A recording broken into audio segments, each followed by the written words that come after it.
Para pemirsa rahimakumullah, marilah kita teruskan kajian kitab ini. Kita sampai pada pembahasan tentang kaidah-kaidah cabang dari kaidah kubra yang pertama, dari kaidah al-umur bimaqasidiha. Para ulama membuat turunannya yang cukup banyak sebenarnya, tapi kita ambil sebagian saja ya. Yang kita ambilkan ada 3 kaidah ini. Kita baca dulu yang kedua dulu ya. Maqasidul lafzi ala niyatil lafid. Tujuan-tujuan dari lafaz, redaksi yang disampaikan, yang kita dengar ya, dalam muamalah, perilaku, kehidupan kita sehari-hari, ala niyatil lafid. Itu bergantung kepada niat orang yang melafalkannya. Ini merupakan kaidah turunan dari kaidah al-umur bimaqasidiha ya.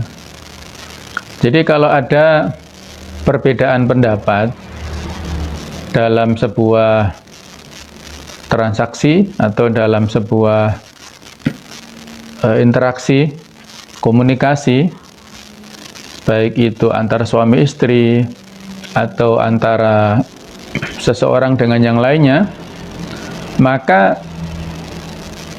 dikembalikan hukumnya itu kepada siapa orang yang melafalkannya. Ya, misalnya kalau ada suami istri yang berbeda pendapat. Jadi suaminya ini misalnya sering mengatakan talak kepada istrinya. Kamu saya talak. Misalnya satu hari, kemudian hari berikutnya, wes pokoknya kamu saya talak. Nah, terus hari ketiga misalnya kamu saya talak.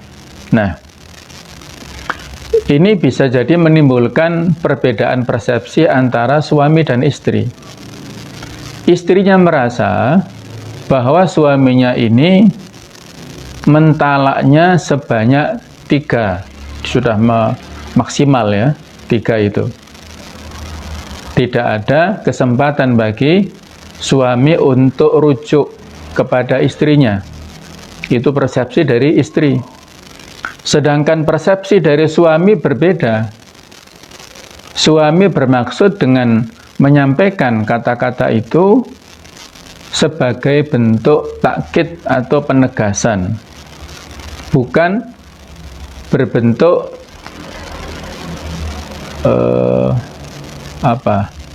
pengulangan atau perkalian, bukan ya, tapi sebagai penegasan apa yang dikatakan kemarin.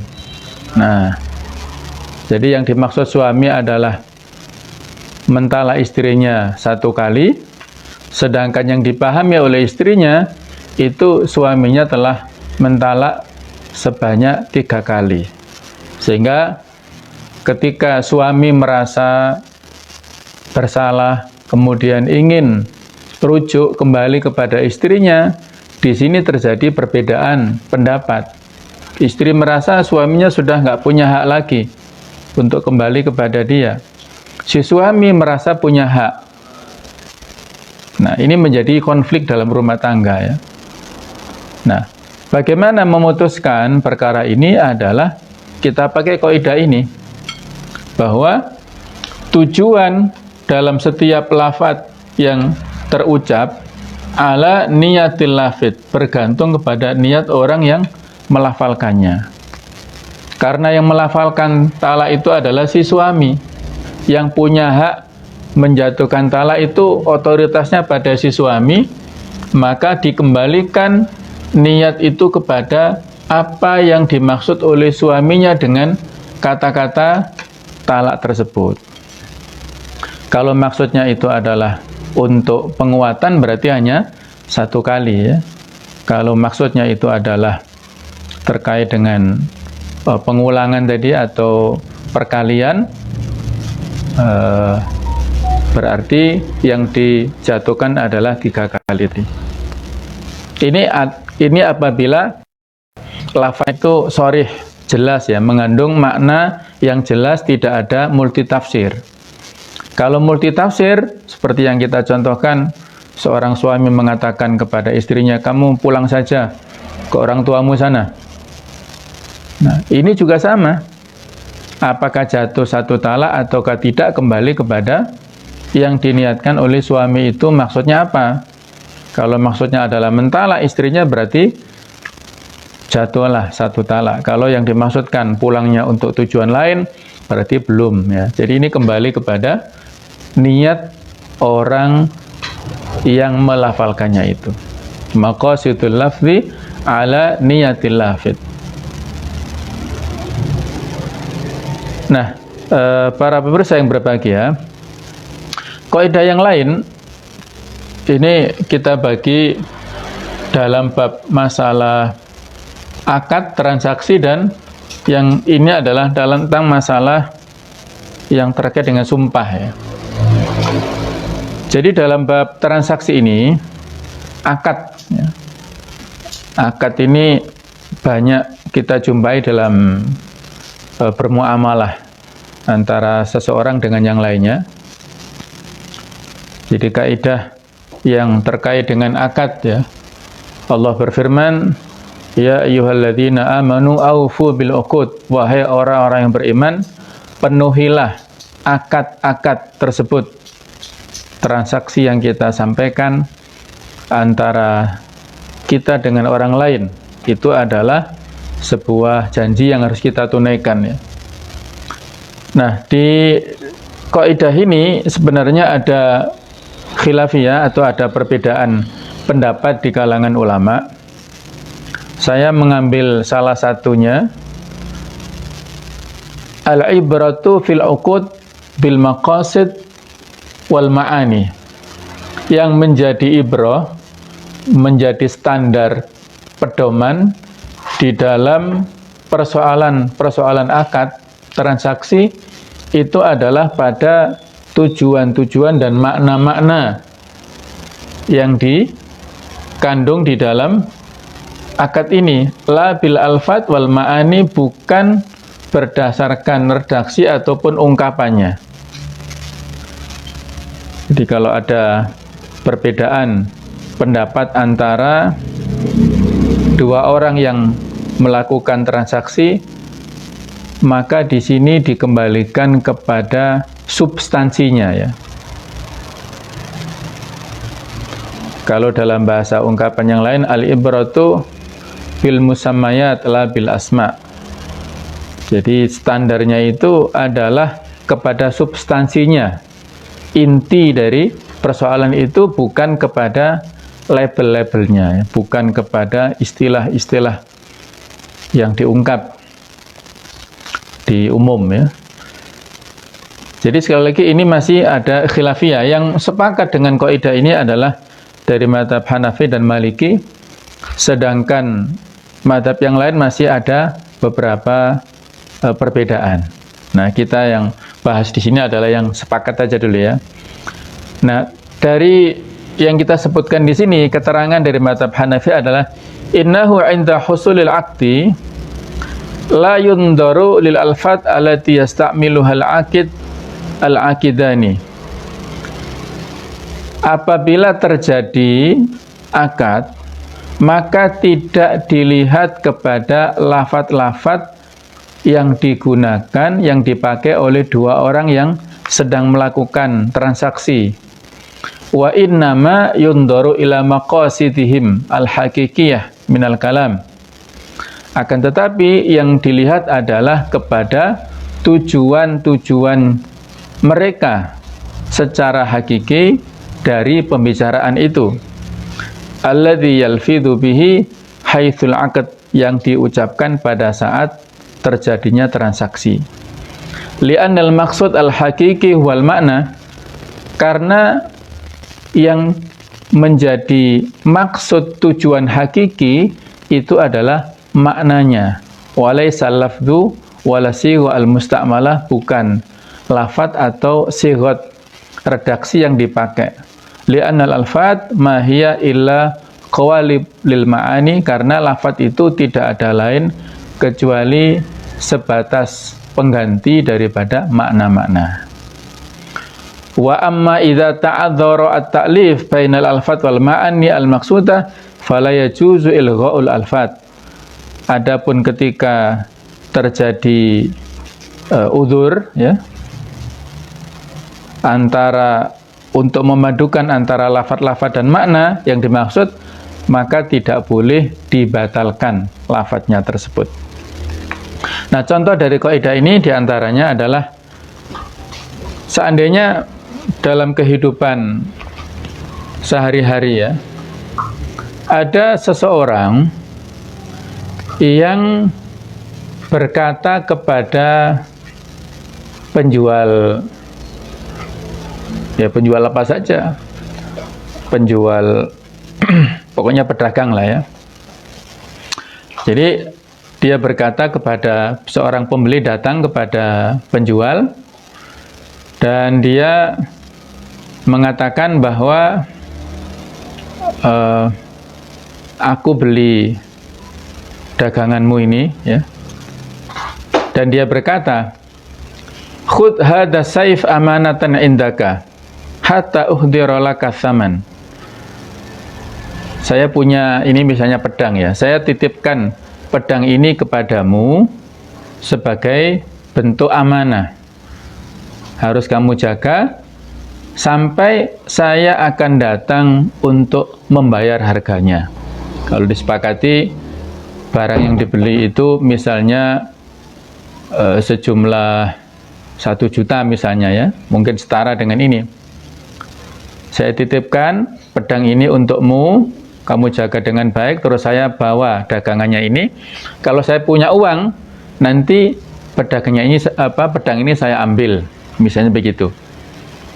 Nah, pemirsa yang berbahagia, dalam hal ini walaupun si pembeli tadi ya mengatakan bahwa pedang ini adalah amanah. Amanah itu dalam bahasa fikih muamalat, jual beli, itu bisa disebut wadi'ah, titipan ya. Jadi dia membahasakan amanah atau titipan, tapi dalam perspektif fikih itu adalah rohen atau gadai. Walahu hukmur rohni, dan dalam hal ini yang berlaku adalah hukum rohen, hukum gadai. Wala yakunu amanatan, bukan hukum wadi'ah, amanah. Li'annal amanata yahiku lil mu'tamin istirja'aha waktama yasha'u. Karena kalau dalam bab amanah, orang yang menitipkan itu sewaktu-waktu berhak untuk mengambilnya. Wa yajibu 'alal amin i'adataha wa laisa ma nahnu fihi kadzalik. Dan orang yang dititipi itu wajib untuk mengembalikan kepada orang yang menitipi kapanpun dia kehendaki, dan kalau dalam konteks ini tidak masuk dalam bab amanah atau wadi'ah ya. Bisa difahami ya. Jadi walaupun yang diredaksikan oleh orang yang nitip pedang itu adalah pedang ini adalah titipan amanah, tapi sebenarnya pedang ini adalah rohen, gadai. Bedanya tadi itu, kalau amanah, si yang nitip sewaktu-waktu kalau dia butuh misalnya untuk berburu atau untuk berperang pada zaman dulu ya, dia sewaktu-waktu bisa ngambil. Dan si aminnya, orang yang dititipi, nggak boleh menolak. Dia harus menyerahkan apa yang dititipkan itu. Nah, sedangkan ini adalah rohen. Rohen berlaku gadai. Karena dia membawa dagangan dan dia belum punya uang, sebagai jaminannya adalah pedang ini.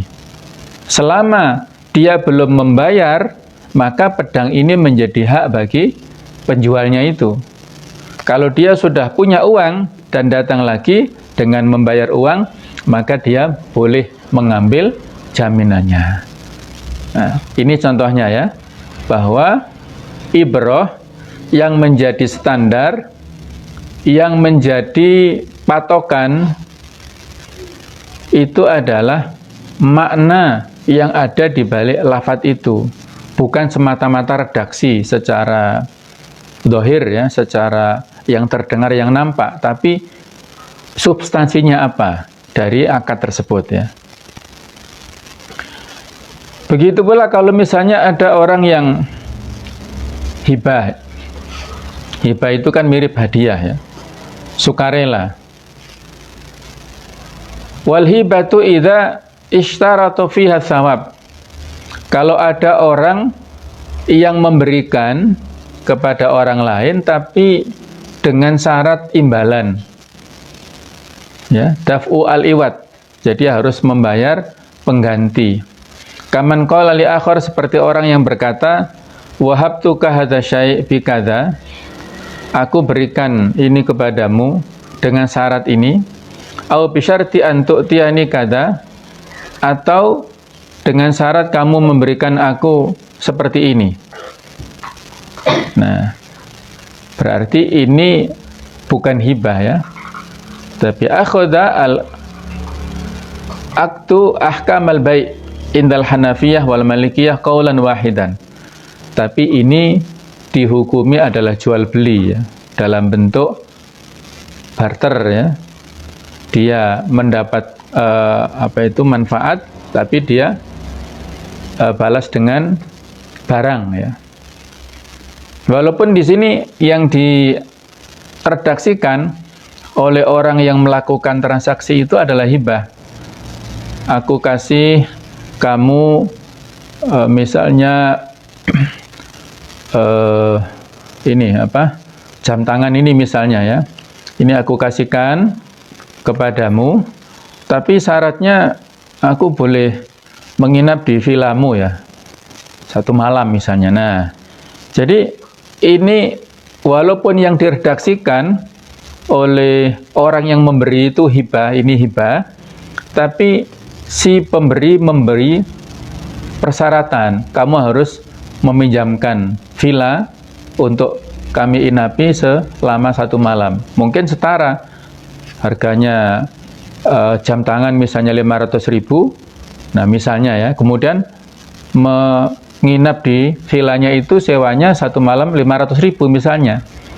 Nah, walaupun di sini yang meredaksikan itu adalah hibah, tapi realitanya ini adalah jual beli, barter tadi ya, pengambilan manfaat yang didapatkan dari pemberian. Nah, seperti itu ya. Jadi kembali bahwasanya yang menjadi standar itu adalah al-maqasid wal ma'ani, bukan lafadz dan bukan makna atau bukan yang terungkap.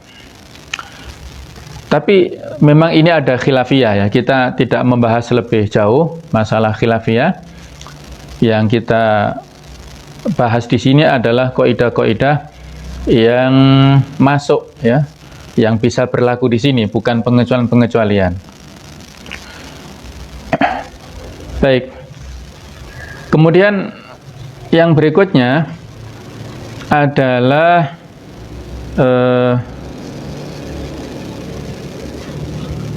tentang ini berlaku dalam hal sumpah. Jadi kaidah-kaidah dalam hal sumpah ini juga banyak perbedaan. Kita ambil di sini sehingga saya kasih pertanyaan karena memang ada khilafiyah dalam hal ini ya. Jadi sumpah ini juga termasuk muamalat yang terkait dengan interaksi seseorang dalam kehidupan sehari-hari ya. Dan biasanya di dalam lafaz sumpah ini diawali dengan kata-kata wallahi, demi Allah misalnya ya. Demi Allah saya tidak akan memasuki rumahnya misalnya, atau tidak akan melewati jalan itu misalnya. Atau dalam hal ini adalah nazar ya. Nazar itu juga termasuk dalam bab sumpah. Kalau nazarnya sudah kita singgung ya, bahwasanya nazar ini kan bentuk ibadah ya, sebagai sebuah perwujudan rasa syukur ya, walaupun dalam sebuah hadis dikatakan nazar ini sesuatu yang tidak bisa menolak takdir. Innahu la yaruddu syai'an wa innama yastakhriju bihi minasyahih. Jadi nazar ini tidak akan bisa menolak takdir. Kalau memang anaknya itu ditakdirkan tidak lulus misalnya ya, kemudian dia nazar, saya bernazar kalau anak saya lulus ujian, saya akan sedekah, akan infak misalnya. Nah, ini dalam hadis dikatakan innahu la yaruddu syai'an. Nadarnya ini tidak bisa merubah takdirnya. Kalau memang sudah ditakdirkan seperti itu ya sudah. Nah, jadi nadar itu dikeluarkan dari orang yang bakhil. Seolah-olah dia mau sedekah kalau mendapatkan manfaat, mendapatkan rezeki saja begitu ya. Jadi seolah-olah dia adalah orang yang bakhil. Maka bagaimana hukumnya? Sebenarnya ada yang memakruhkan ya, ada yang melarang, tapi ada juga yang menganjurkan sebagai bentuk sebuah perwujudan rasa syukur tadi ya. Dan nazar ini termasuk perbuatan ahlul jannah yang nantinya masuk ke surga. Sebagaimana firman Allah di surat Ad-Dahr Al-Insan, yufuna bin nadri wa yakhafuna yauman kana syarruhu mustatira. Mereka melaksanakan menunaikan nadarnya dan takut terhadap hari akhir yang mana kedahsyatannya itu merata ya. Ini pujian Allah Ta'ala kepada keluarga Ali bin Abi Thalib bersama dengan Fatimah. Mereka menunaikan nadarnya, ingin mendapatkan sesuatu ya, kemudian mereka dapatkan. Jenis nadarnya adalah puasa 3 hari secara berurutan. Mereka mendapatkan manfaat atau mendapatkan nikmat itu, kemudian mereka, keluarga ini puasa. Maka disinilah Allah Ta'ala memberikan ujian kepada keluarga ini ya. Apakah dalam kondisi yang terjepit, dalam kondisi yang pas-pasan, mereka mau berinfak atau tidak? Itu Allah memberikan ujian. Ternyata mereka lulus ya. Pada hari pertama diuji ya, ada orang yang miskin yang datang minta belas kasihan pada saat Ali dan Fatimah sudah siap untuk buka puasa. Ternyata ada orang miskin yang datang minta-minta. Maka diberikanlah roti yang sudah siap untuk dipakai iftar, pakai buka puasa itu, dikasihkan kepada orang miskin ini. Hari kedua ada lagi anak yatim yang datang, dikasihkanlah roti. Hari ketiga datang lagi orang tawanan perang datang, sudah kehausan ya, kelaparan, maka dikasihkanlah roti. Jadi praktis selama 3 hari ini keluarga Ali dan Fatimah hanya berbuka air putih, tidak ada rotinya karena dikasihkan kepada orang-orang yang membutuhkan. Maka Allah memberikan pujian tadi ya, wa yut'imuna ta'ama ala hubbihi miskina wa yatima wa asira. Mereka ini adalah keluarga yang memberikan makanan kepada orang yang membutuhkan ala hubbihi, walaupun mereka membutuhkan makanan ini. Kepada siapa? Orang miskin, kepada anak yatim, kepada asirah ya, kepada tawanan perang. Innama nut'imukum liwajhillahi la nuridu minkum jazaa'a wala syukura. Kami memberikan makanan itu adalah dalam rangka untuk mendapatkan ridha Allah, bukan dalam rangka untuk minta pengganti ya, minta balasan dari kalian, juga bukan dalam rangka mengharapkan ucapan terima kasih. Nah, inilah contoh yang harus kita tiru ya. Alladzina yunfiquna fisarra'i wadharra. Orang-orang yang bertakwa itu adalah orang-orang yang suka berinfak walaupun dalam keadaan yang pas-pasan ya. Fisarra itu dalam keadaan longgar, apalagi dalam keadaan longgar juga dalam keadaan pas-pasan. Nah, jadi kaitannya nazar ini seperti itu, sehingga kalau ada seseorang yang ingin membatalkan nazarnya, maka hukumnya adalah seperti orang yang melanggar sumpah. Apa itu? Bisa kita lihat di surat Al-Maidah ayat 89. La yu'akhidukumullahu billaghwi fi aymanikum walakin yu'akhidukum bima aqadtumul aiman. Allah tidak menghisab, tidak mempermasalahkan, tidak minta pertanggungjawaban sumpah yang itu adalah laghwun, sumpah yang main-main. Jadi misalnya kalau ada orang yang nazar ya, saya bernazar kalau anak saya lulus ujian maka saya akan terbang, misalnya ya, terbang ke udara, atau saya akan menjadi putri duyung misalnya ya. Itu berarti kan ada unsur laghwun dalam hal nazarnya, main-main. Nah, kalau yang seperti itu, sesuatu yang mustahil, yang tidak mungkin, berarti la yu'akhidukum, Allah tidak menghisab kalian. Jadi kita nggak perlu membayar kafaratnya.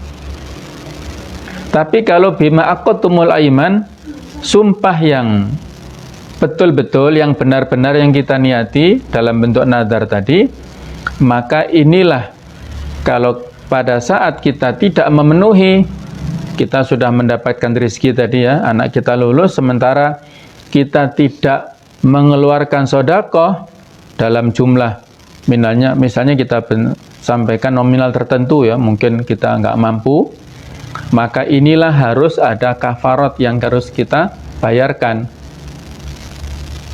Apa kafaratuhu? Kafaratnya di Al-Maidah 89, it'amu asyarati masakin, yaitu memberi makan kepada 10 orang fakir miskin, au kiswatuhum, atau memberi pakaian kepada mereka, au tahriru raqabah, atau membebaskan budak. Faman lam yajid dzalika fasyamu thalathati ayyam. Kalau kita tidak mampu, maka puasa 3 hari berturut-turut. Walaupun kata-kata berturut ini ada khilafiyah ya. Jadi kalau kita nggak mampu membayarkan, menunaikan nazar sumpah yang telah kita ucapkan, maka kafaratnya, tebusannya seperti itu. Dan ini pilihan ya, bukan secara berurutan. Berbeda dengan kafaratnya orang yang jima pada saat siang Ramadan. Kalau siang Ramadan itu kan harus berurutan, yaitu puasa selama 2 bulan berturut-turut. Kalau nggak mampu, maka memerdekakan budak. Kalau nggak mampu, maka memberi makan ya kepada 60 orang fakir miskin itu. Nah, kalau itu kan secara bertahap ya. Kalau kafarat untuk yamin, untuk sumpah ini dengan pilihan. Jadi ya, memberi makan kepada orang miskin ini dalam hal ini adalah min ausati matut imuna ahlikum.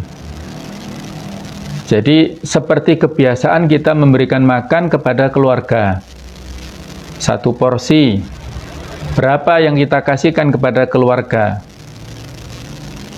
Dan ini bisa berupa beras, makanan pokok, lauk pauknya, bisa juga berupa makanan yang sudah siap saji ya. Tetapi dalam hal diuangkannya ini ada khilafiyah, ada perbedaan. Apakah bisa kita kuruskan makanan itu dalam bentuk uang atau tidak, ini ada perbedaan. Kemudian juga dalam hal alokasinya, jangan hanya kepada satu orang saja, tapi kepada memang betul-betul 10 orang. Bukan kepada satu orang terus 10 hari berturut-turut, bukan, tapi kepada betul-betul manfaatnya dirasakan oleh 10 orang. Ini contoh dalam hal sumpah yang bisa terjadi selama hari-hari kita. Nah, kaidah dalam hal sumpah ini, an-niyatu tu'ammimul khas wa tukhassisul 'am.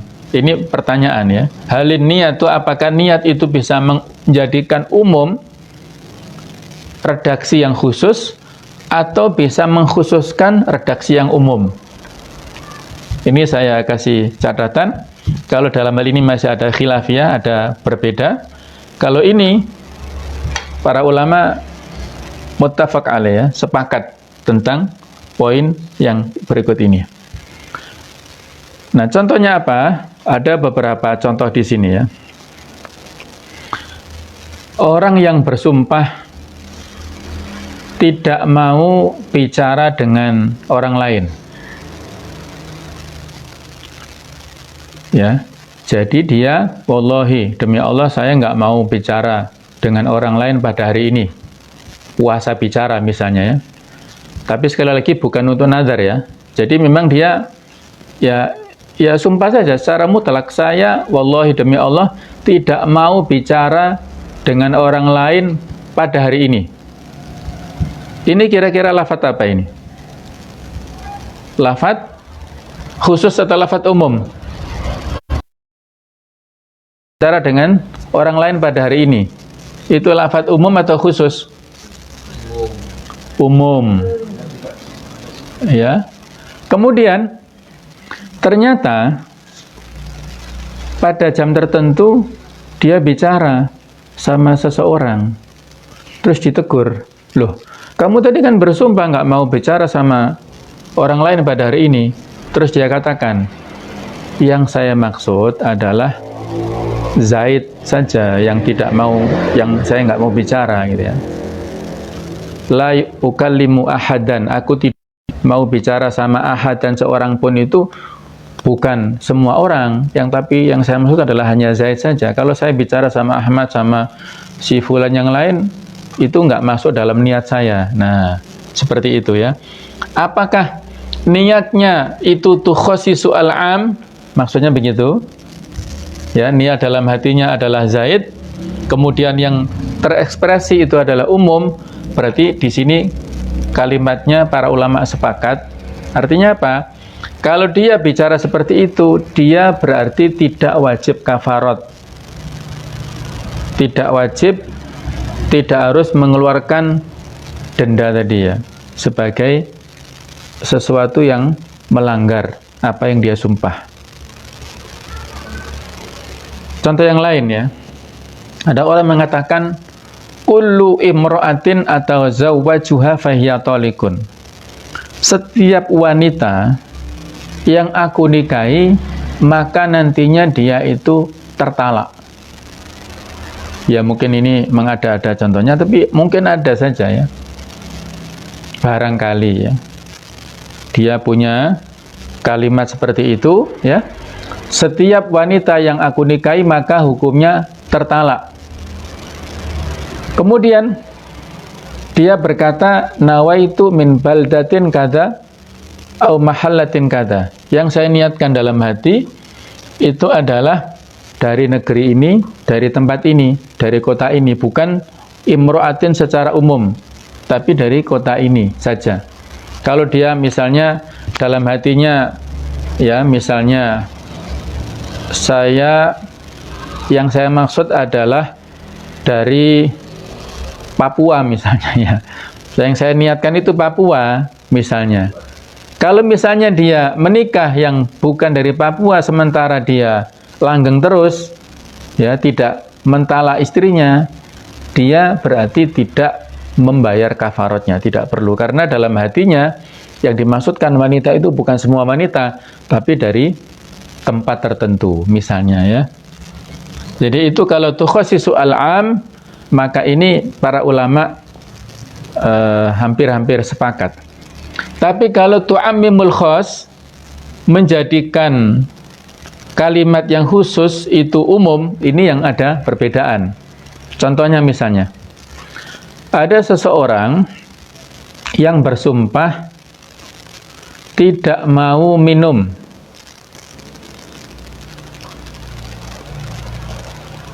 dari si fulan, ya, tidak mau minum airnya. Demi Allah, saya tidak mau minum air si fulan itu saat saya dalam keadaan haus, misalnya.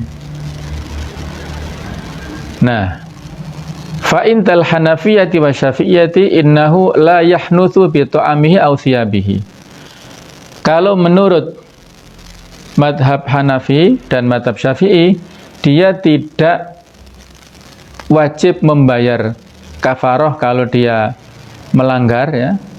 Kalau dia melanggar tersebut apabila dia memakan makanan atau mengambil pakaiannya. Kenapa tadi? Karena yang dilafatkan itu khusus, saya tidak mau meminum dari si fulan itu dalam keadaan haus.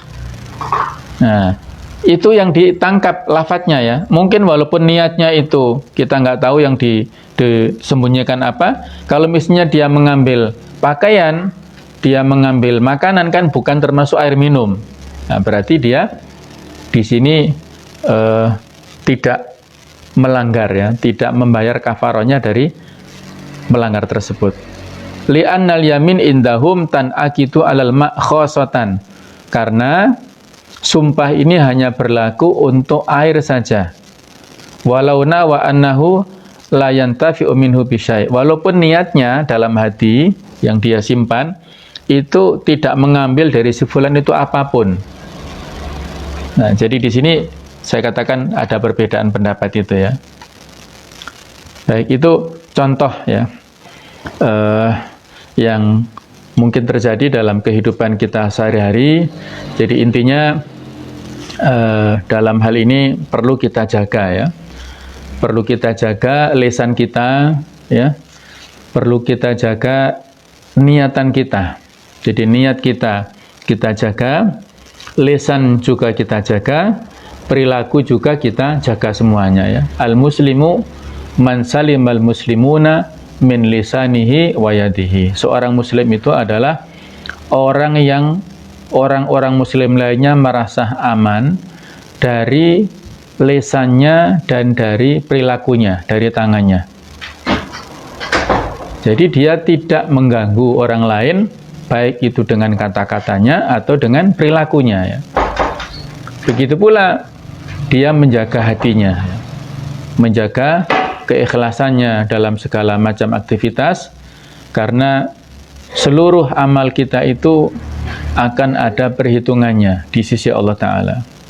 Ma yalfidhu min qawlin illa ladaihi raqibun atid. Tidaklah keluar lafaz yang kita sampaikan kecuali dicatat, diawasi oleh para malaikat. Wala taqfu ma laisa laka bihi ilm. Janganlah kamu mengikuti segala sesuatu tanpa ilmu. Inna sam'a wal basara wal fuada kullu ulaika ka'ana anhu mas'ula. Sesungguhnya pendengaran, penglihatan dan hati semuanya itu ada pertanggungjawabannya. Mungkin pertanggungjawaban dunia itu kita bisa berkelit, tapi pertanggungjawaban di akhirat susah ya, tidak bisa kita berkelit. Maka di sini kalau dalam bab fikih itu kan ada konsekuensi berupa dini dan duniawi. Kalau dini itu kaitannya dengan agama, ya, hubungannya dengan Allah. Kalau duniawi itu kaitannya dengan peradilan kita. Nah, seorang qadhi, seorang hakim itu menghukum dari sisi apa yang tersurat saja, apa yang nampak saja. Yang hatinya itu adalah kaitannya langsung dengan Allah Ta'ala. Nahnu nahkumu bidzawahir wallahu yatawalla sarair. Kita hanya bisa menghukumi seseorang dari sisi zahirnya, Allah lah yang mengurus segala macam rahasia itu. Jadi sekali lagi ya, ini kaidah alhamdulillah sudah kita selesaikan dengan plus minusnya. Ada beberapa yang memang tidak kita baca karena keterbatasan waktu ya. Jadi dari kaidah yang pertama, al-umur bimaqasidiha, segala macam urusan itu adalah tergantung pada tujuannya. Ini stresinya adalah tentang masalah fikun niyah, tentang pemahaman terhadap niat ya. Segala konsekuensi dari apa yang kita sampaikan, apa yang kita lakukan, itu adalah tergantung kepada niatnya. Berpahala atau bukan, itu tergantung kepada niatnya masing-masing. Maka pahala besar dan sedikit tergantung pada niat yang kita miliki. Orang pergi ke masjid misalnya, kalau dia hanya berniat untuk sholat jamaah, maka dia hanya mendapat fadilah sholat jamaah. Tapi kalau dia bermaksud dengan pergi ke masjid, bisa silaturahim dengan sesama jamaah kaum muslimin, di sana niat untuk iktikaf, niat untuk baca Al-Quran, niat untuk berdoa, niat untuk sholat jamaah, dan segala macam, maka satu amalan dengan 5 niat, yang amal itu adalah mengandung dampak ataupun secara bersamaan, maka bisa mendapatkan pahala yang berlipat ganda. Orang yang bekerja untuk mencari ma'isyah, itu juga dilihat dari sisi niatnya. Ada orang yang kerja keras pada zaman Nabi sallallahu alaihi wasallam. Kemudian para sahabat bertanya, "Ya Rasulullah, lau kana hadza fi sabilillah." Wahai Rasulullah, apakah orang itu termasuk berada di jalan Allah? Berpahala atau tidak? Maka Nabi sallallahu alaihi wasallam menjawab, "Lau kana indahu walidani." Kalau dia punya 2 orang tua ya, kemudian dia bekerja untuk menghidupi 2 orang tuanya, membahagiakan kedua orang tuanya, itu fisabilillah.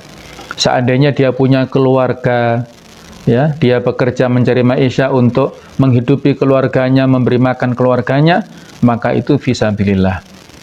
Kalau dia sendirian pun ya, dia bekerja untuk dirinya sendiri supaya bisa mandiri, bisa punya warok ya, punya iffah, harga diri, sehingga tidak meminta-minta, itu juga fisabilillah.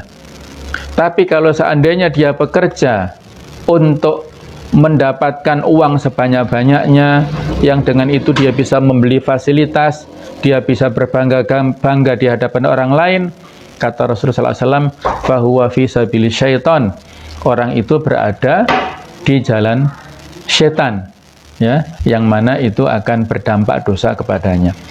Allahu a'lam bishawab. Saya kira itu untuk pertemuan ini. Monggo silahkan kalau ada yang mau bertanya atau ada yang mau menambahkan dari keterangan kaidah yang pertama dengan beberapa cabangnya sebagian saja, tidak bisa kita sampaikan secara semuanya ya. Silakan.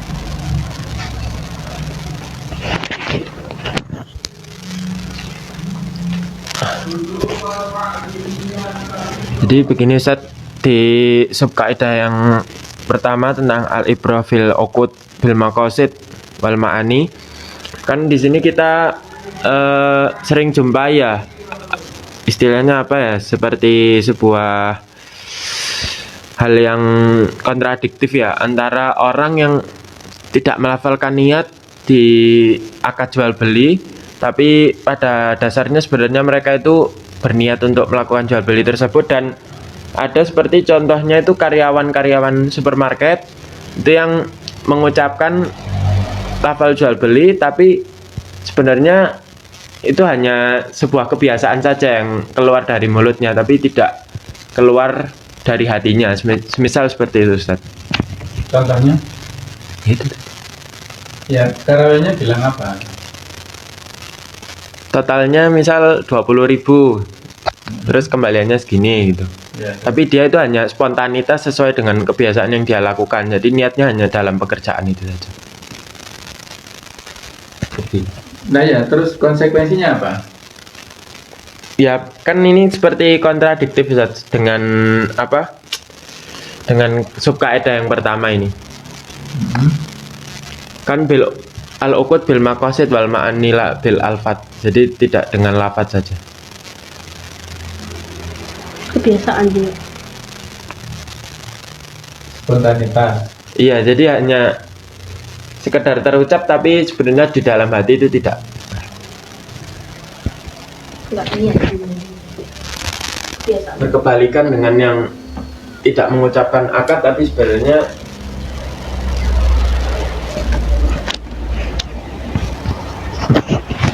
Iya, ya saya tidak terlalu paham dengan pertanyaan, tapi mudah-mudahan bisa mewakili ya. Jadi selama di dalam akad ini sudah terpenuhi ya rukun-rukunnya, jadi ada penjual ya, ada pembeli, kemudian ada harga ya, ada barangnya, harga, dan ada sighot ijab qabulnya itu ya. Kalau di minimarket atau supermarket ini kan ijab qabulnya itu tidak secara eksplisit ya.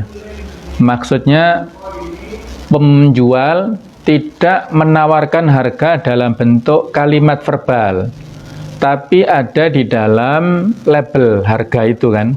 Jadi itu semacam ijab dari penjual. Kalau kita bayar ke kasir berarti itu qabul kita, ridho kita terhadap harga yang ditawarkan oleh penjual itu dalam bentuk label itu. Nah, jadi ini masuk kaidah al-adatu muhakkamah, bahwasanya adat itu bisa menjadi tradisi ya. Nah, saya ada sesuatu yang ingin saya singgung di sini ya, di bab, di kalimat atau di paragraf akhir ya di sini, tentang itu ya, sebuah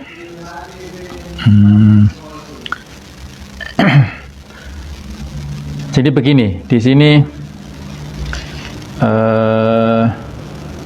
kalau si penjual itu menyampaikan atau menjual dagangannya, ini tadi ya saya ketemu tadi, tetapi nah ini ya, ini contoh. Ini pengecualian dari kaidah. Ini sebelum membahas atau menjawab pertanyaan tadi ya, barangkali bisa ada inspirasi ya. Jadi dikecualikan dari kaidah ini, lau ba'a syakhsun li akhar syai'an ma'a nafyi tsaman, seandainya ada seseorang yang menjual kepada orang lain sesuatu barang tapi tidak disebutkan harganya, dengan mengatakan bi'tuka hadhihi sil'ah, aku jual barang dagangan ini kepadamu biduni tsaman, tanpa harga. Fa indal hanafiyati yakunul bai'u batilan, maka menurut mazhab Hanafi bahwa jual beli itu hukumnya batil. Wala yu'tabarul aktu hibatan, dan akad ini tidak dianggap hibah. Wa kadzalika law ajarahu biduni ujratin, begitu pula seandainya dia sewa tanpa ongkos imbalan, li'anna tsaman wal ujrah min arkanil aqd, karena harga dan ongkos itu adalah di antara rukun-rukun akad. Ini menurut mazhab Hanafi ya. Sedangkan menurut mazhab Syafi'i dan Hambali, fa innahu laisa bai'an, itu tidak dinamakan jual beli. Wa fi inqadihi hibah, dan hukumnya itu masuk dalam bab hibah. Qaulani, hukumnya itu dimasukkan, dikiaskan pada hibah, itu ada dua pendapat, karena ada kontradiktif antara lafaz dan makna. Ini barangkali kita temukan dalam interaksi sehari-hari ya. Ada orang yang jual makanan di warung ya, misalnya ya, dia jual makanan di warung, makan sepuasnya, bayar seikhlasnya. Nah ya, barangkali kita temukan seperti itu. Atau ada lagi yang bisnis lainnya, cukur segantengnya, bayar seikhlasnya. Nah, ini yang perlu diklarifikasi, niat orang yang menjual makanan di warung itu niat sodako atau niat bisnis. Niat orang yang buka tadi, ya, tukang cukur tadi, itu niat dia memberi jasa sukarela kepada pengguna jasa, ataukah dia niat untuk bisnis, mendapatkan imbalan.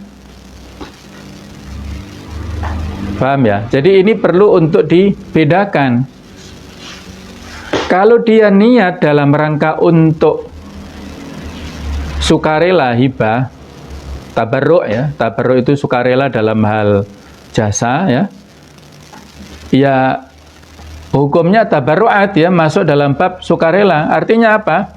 Kalau misalnya dia sediakan kotak di situ umplung, ketika orang yang makan, setelah makan, berapa Bu, berapa Mbak? Silahkan masuk seikhlasnya.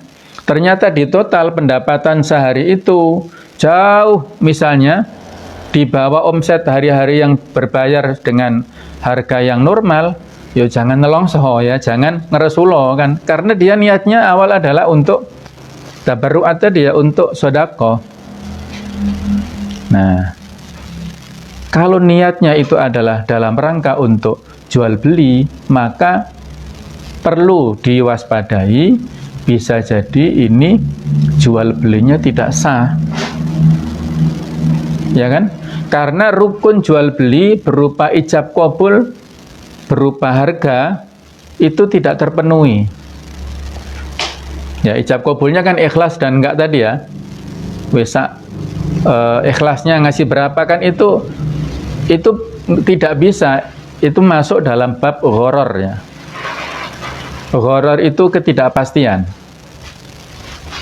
Dia menyediakan untuk hari ini barang-barang yang dia jual makanannya itu modalnya 500.000 ternyata. Tetapi dapatnya hanya 100.000. Mungkin jualnya di kampung orang-orang yang fuqara wal masakin yang makan, sehingga dia ngasihkannya 1.000, 2.000 saja misalnya ya. Ya jangan nelongso, karena dia sudah bermaksud sejak awal itu untuk infak. Nah, tapi kalau dia maksud supaya dia dapat keuntungan, ya biasanya orang sini suka sodakoh sih, maka saya jual paket bisnis, tidak perlu harga, tapi dengan ikhlas saja.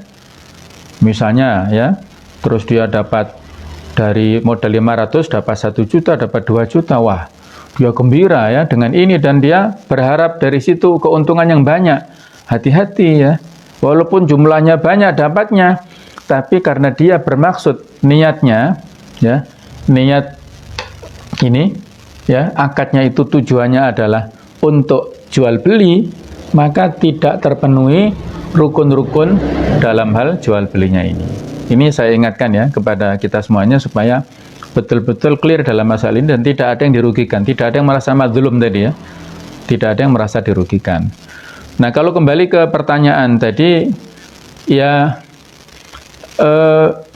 yang sudah kita bahas sebelumnya kan, kalau muamalah itu berupa lafadz ya, berupa lafadz yang kita hukumi adalah lafadz secara nampak yang disampaikan secara umum apa sih? Kemudian kasirnya itu ya, walaupun dia tanpa niat dalam hati, ketika dia sudah secara otomatis menyampaikan itu berarti sudah sah akadnya, nggak masalah. Karena sudah terpenuhi kan? Dia selaku kasir mewakili penjual, kemudian ada pembeli, kita yang datang itu, kemudian barang ada harganya dan udah ijab qabul, sudah nggak masalah. Walaupun dia menyampaikan secara otomatis ya, tanpa adanya niat. Terus yang niat yang kita inginkan apalagi dari kasir selain itu, apa niatnya? Apa dia niat tebar pesona misalnya supaya kita kembali lagi, atau niat biasanya kalau kita ke Indomaret atau Alfamart kan, apalagi Pak, apalagi nggak pulsanya atau apa kan gitu ya. Nah, itu kan mungkin protap dari sana ya, dari pemiliknya itu ya. Itu sudah di luar dari rangkaian akad jual beli. Allah alam apakah itu yang dimaksud oleh penanya ataukah yang lainnya, Allah alam. Tapi yang jelas bahwa sudah selesai, akadnya sudah nggak masalah ya, karena secara otomatis komputernya juga menunjukkan harga itu dan tidak ada kesalahan, kita juga ridho misalnya. Kemudian ada diskon lagi misalnya ya, kita lebih ridho lagi. Nah itu nggak apa-apa, menyenangkan pembeli ya, menurunkan harga walaupun si pembelinya sebelumnya belum tahu, tapi ternyata setelah di ini ada, nah, maka dia lebih ridho lagi. Ini tidak termasuk gharar ya. Kalau gharar itu kan ada semacam kerugian ya, tapi di sini nggak ada kerugian. Dari dua belah pihak juga merasa ridho. Allah alam bisawab. Saya kira cukup ya untuk pertemuan kali ini. Mudah-mudahan ada manfaatnya, dan kurang lebihnya saya mohon maaf. Seikhlas-ikhlasnya mudah-mudahan kita bisa bertemu pada besok ya, pada jam dan channel yang sama, dan mudah-mudahan kita selalu dilindungi oleh Allah Ta'ala dari segala macam mara bahaya yang ada di sekitar kita ya, dan kita lebih khusyuk dalam ibadah, lebih dekat kepada Allah Ta'ala dalam bertakarrub dan memohon pertolongan dari Allah Subhanahu Wa Ta'ala. Kita akhiri dengan karatul majlis. Subhanakallah wa bihamdika asyhadu an la ilaha illa anta astaghfiruka wa atubu ilaik. Wassalamualaikum warahmatullahi wabarakatuh. Waalaikumsalam warahmatullahi wabarakatuh.